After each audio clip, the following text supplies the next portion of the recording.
હા, વૈશ્વિક સ્તરે જળ, જંગલ, જમીન, જનાવર અને જનની સુખાકારી માટે કાર્યરત સેવા સંસ્થા ડૉક્ટર ગિરીશ શાહ, સદભાવના વૃદ્ધાશ્રમના વિજયભાઈ ડુબરિયા, પ્રતાપભાઈ પટેલ, ગીરગંગા પરિવાર ટ્રસ્ટના દિલીપભાઈ સખિયા, વીરાભાઈ ઉંબલ સહિતની ટીમ દ્વારા પાલીતાણાનું કોઈ પણ એક નાનું પ્લેસ લઈ એને વૈશ્વિક સ્તરે રોલ મોડલ તરીકે ડેવલપ કરવા માટેનો સંકલ્પ આજે કરવામાં આવ્યો છે અને આગામી 2 વર્ષમાં જે પૂર્ણ કરવામાં આવશે, જેમાં ખૂબ મોટી સંખ્યામાં ચેક ડેમો હશે, ગોચર પણ દબાણ મુક્ત હશે, ગાયોનું પણ કલ્યાણ હશે, અબોજીઓનું પણ કલ્યાણ હશે. ગિરીશભાઈ, આપ માહિતી આપશો.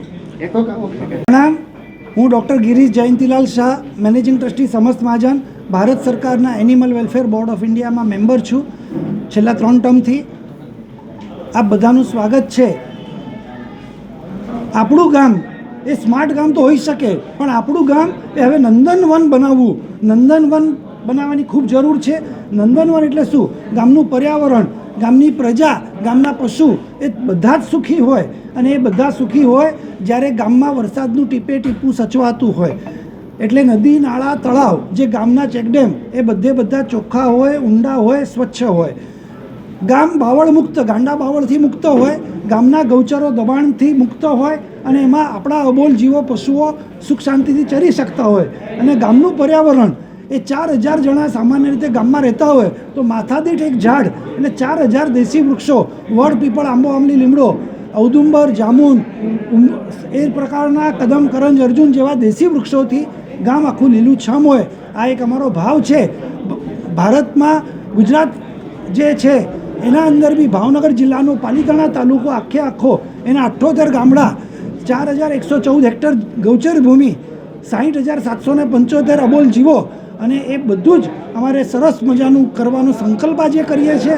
આવતા 2 વર્ષમાં આ બધાને એનું પરિણામ બતાવવા માટે અમે બધા કટિબદ્ધ છીએ. આ બધાના સાથ અને સહકારની, સમગ્ર ગુજરાતના પ્રજાજનની આમાં સાથ અને સહકારની અપેક્ષા છે.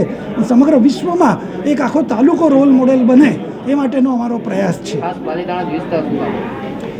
ગુજરાતની અંદર આ કામ ક્યાંક કરીએ તો પાલીતાણા એટલા માટે કે ત્યાં પવિત્ર તીર્થધામો પણ છે અને પ્રજાનો ખૂબ સારો ઉમદા સહકાર છે. શત્રુંજય ડેમ છે, શત્રુંજય તીર્થાધિરાજ છે. તો એ વિસ્તારમાં આ કામ કરીએ તો બધેથી સેન્ટ્રલ પોઈન્ટથી કનેક્ટેડ છે, અને ત્યાંથી કરી અને આખા ગુજરાતમાં એનો, એટલે એક સાથે કચ્છમાં પણ કામ ચાલુ છે, રાજકોટમાં પણ ચાલુ છે, આ બાજુ બનાસકાંઠા પણ ચાલુ છે.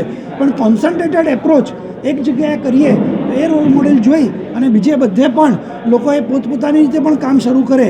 18,114 ગામડામાં એકલું સમસ્ત મહાજન કે એકલું સદભાવના કે એટલું ગીરગંગા પહોંચી નથી વળવાનું. અપના હાથ જગન્નાથ, દરેક ગામ પોતાની રીતે પણ કામ શરૂ કરે એવો પણ આમાં ભાવ છે. અત્યારે અમે 3 સંસ્થાઓનું સંયુક્ત આયોજન છે: સમસ્ત મહાજન, સદભાવના વૃદ્ધાશ્રમ અને ગીરગંગા પરિવાર. ધન્યવાદ.